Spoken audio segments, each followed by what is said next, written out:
தமிழால் இணைவோம். தமிழ் நெஞ்சங்கள் அனைவருக்கும் வணக்கம். பறவைகளின் ராஜா கழுகுதான் எல்லாருக்குமே தெரியும். அதை ஏன் ராஜான்னு கூப்பிடுறோம்? மிகவும் உயரமான இடத்தில் பறக்கும், தான் இறைய குறி வச்சு துல்லியமா வேட்டையாடும். கழுகோட ஆயுட்காலங்கள் சுமார் 75 ஆண்டுகள்.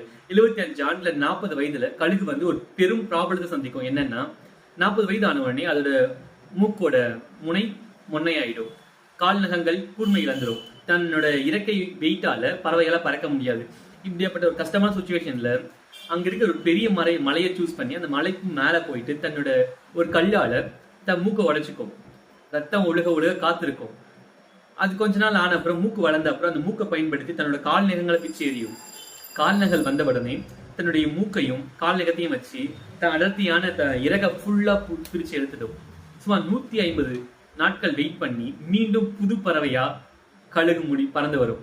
ஒரு கழுகாலே முடியும் போது எந்த ஒரு ப்ராப்ளத்தை சோர்ந்து போக நம்மளையும் ட்ரை பண்ணா ப்ராப்ளத்தை ஃபேஸ் பண்ணி வெல்ல முடியும்.